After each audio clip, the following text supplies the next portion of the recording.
Hi everyone, this is Balázs from RacingBrick. This is the second part of my review of the 2024 LEGO Technic Mercedes-AMG F1 W14 E-Performance sets 42171 and 42165. In the first video you could see the detailed building process with all the highlights and features of the sets. If you missed it, you can watch it by clicking on the link in the description. Today I'm going to focus more on the big one as the pullback car doesn't have as many features to compare. But we will come back to that when we talk about the prices. So, here is our 1/8 scale Formula 1 Technic car that's coming out in March 2024, and I've got two other sets here for comparison. One is the 42141 McLaren Formula 1 set released in 2022, and the other one is not from LEGO. It is the CaDA Alfa Romeo F1 Team ORLEN C42 that came out last year. Let's take a look at the two LEGO sets first, what has changed in the last 2 years. First of all, the concept.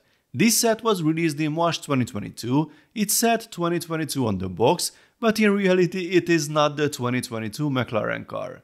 The reason for this is obvious.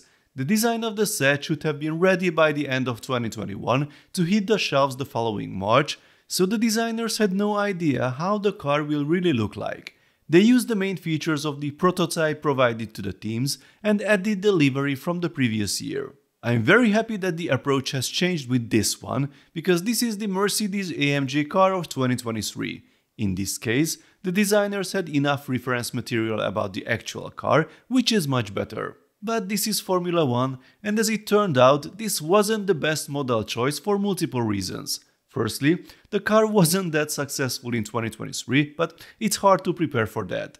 The way I see it, the set is based on the original zero-pod design according to the shape and placement of the Petronas logo, which was already changed back in May if I remember correctly. That could have been taken into account, but the Formula 1 car is upgraded several times over the course of a season, so it's difficult to have a fixed design.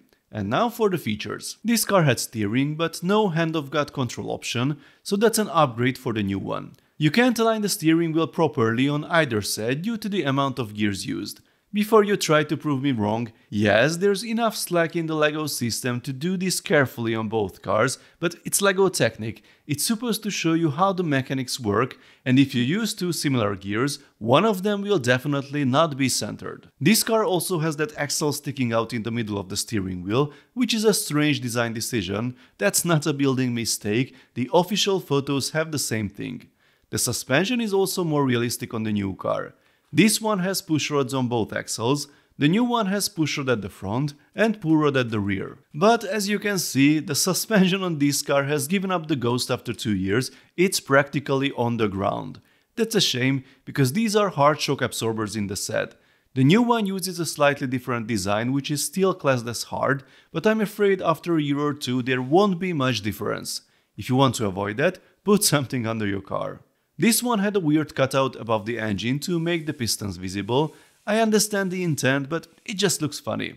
The new set has a removable engine cover. It's not the sturdiest thing in the world, but at least it's there and you can check the engine and differential if you want. And the most striking update, the tires. The McLaren had these so-called tumbler tires, which appeared on this set for the first time. The new car finally has slick tires, a bigger rim and nice covers, so that's certainly a plus. The downside is that we still have 4 identical tires. The difference is not as big as in 1988 that was 50% between the front and rear width, now it's about 30%, but in this scale it would certainly be visible. I have the same problem here as in the case of the McLaren. If there is a decision to develop new tires to improve authenticity, then why stop without finishing the job properly? You wanted to know what the sets look like if I change the tires? Well, here it is. All these 3 new Formula 1 sets have slick tires, and LEGO only decided to print the smallest one.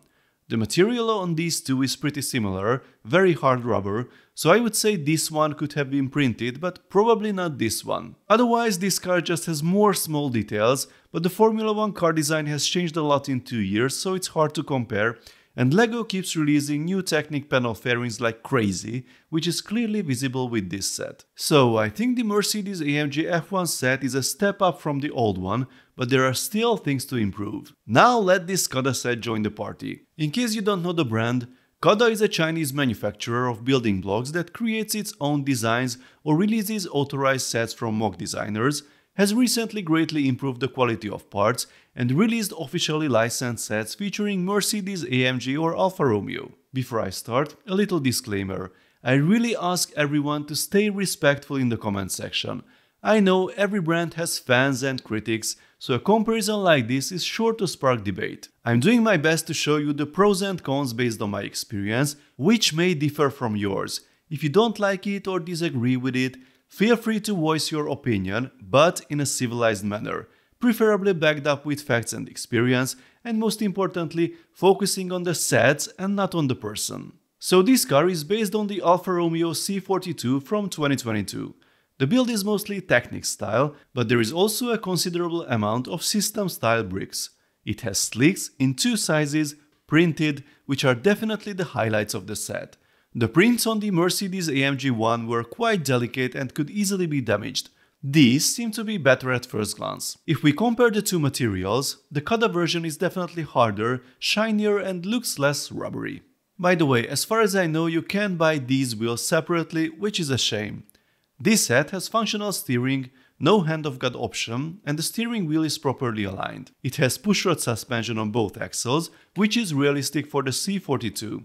The front suspension works and holds the car, but the rear has multiple problems. First, it's already on the ground, it was built only about 3 months ago. Secondly, when building the rear suspension, it felt like elements were being squeezed into a tight space that really shouldn't fit. The whole construction is constantly trying to push itself apart. You can see it on these elements, and it was already noticeable during building. On the other hand, the underside of the car looks much better than LEGO's solution. The designer has clearly tried to replicate the Venturi tunnels of the current F1 cars. The set has mainly stickers with transparent backgrounds. This might be an attempt to eliminate the color differences for the background, but I think it also detracts from the look. There are a lot of system-style elements used for the details, which makes the shaping more accurate, but on the other hand, they aren't very stable and can be easily dislodged. The set has an almost fully black interior during building, with a very few colorful pieces. This can either be a pro or a con, depending on what you prefer.